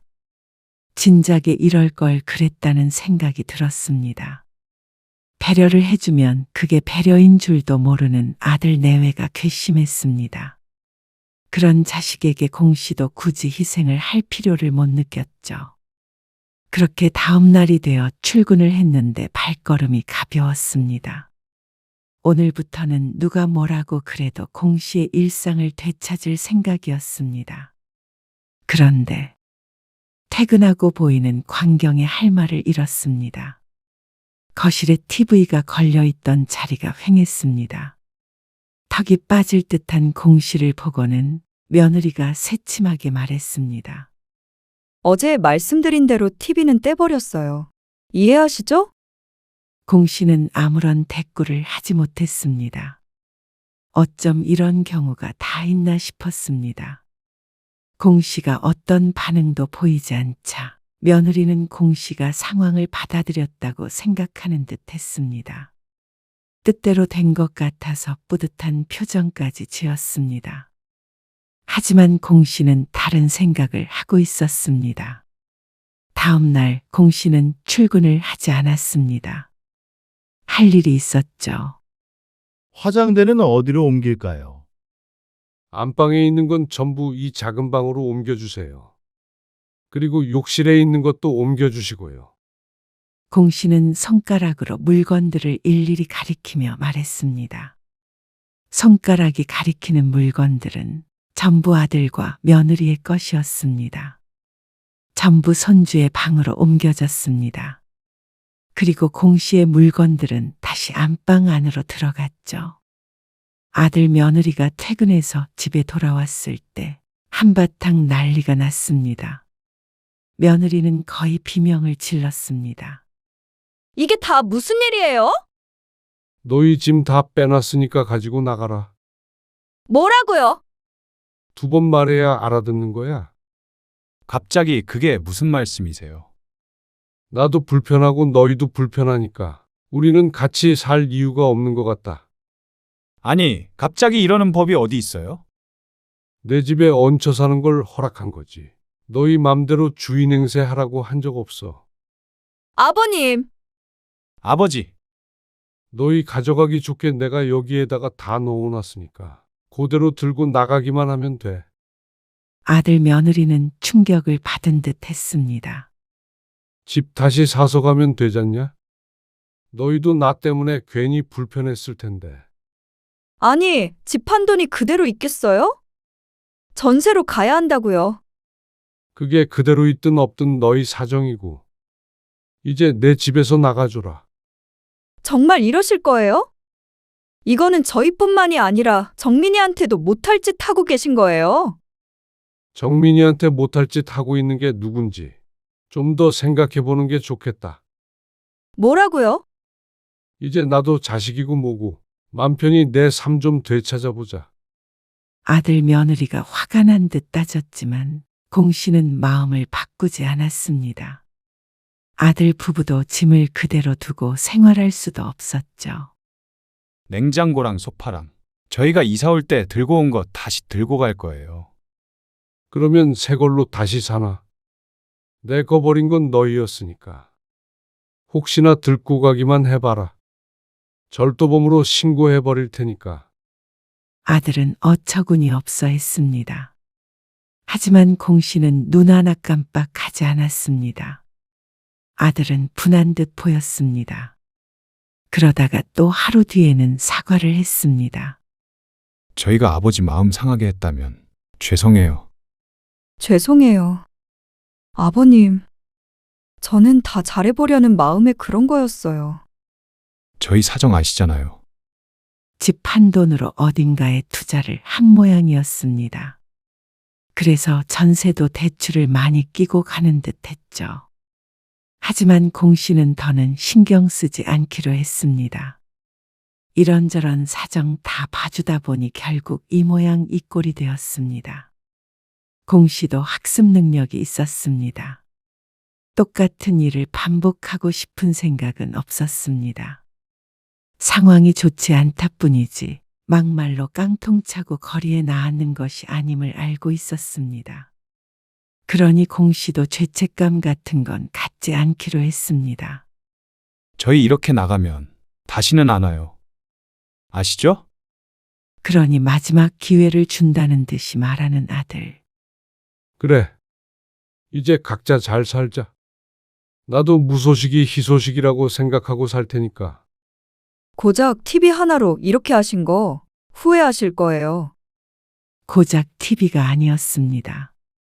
부모에 대한 예의를 밥 말아먹은 아들 내외와는 더 이상 살 수 없었을 뿐이었죠. 공 씨는 끝내 마음을 돌리지 않았고 아들 내외는 일주일 뒤에 이사를 나갔습니다. 짐 때문에라도 서둘러야 했습니다. 공 씨는 그제서야 평화를 되찾은 것 같았습니다. 이렇게 맘 편하게 있어 본 게 언제였는지 기억도 나지 않았습니다. 이래서 자식과의 합가는 위험한 것이구나 생각했습니다. 평생 다르게 살았던 사람이 함께 살 수 있는 건 부부밖에는 없는 듯 했습니다. 공 씨는 앞으로도 며느리와는 다시 잘 지낼 수 없을 것 같았습니다. 며느리도 그럴 테지만 말이죠. 그리고 아들도 마찬가지였습니다. 이번 일로 아들에게 크게 실망하게 되었습니다. 적어도 몇 년간은 아들에게서 소식이 없어도 전혀 서운할 것 같지 않았습니다.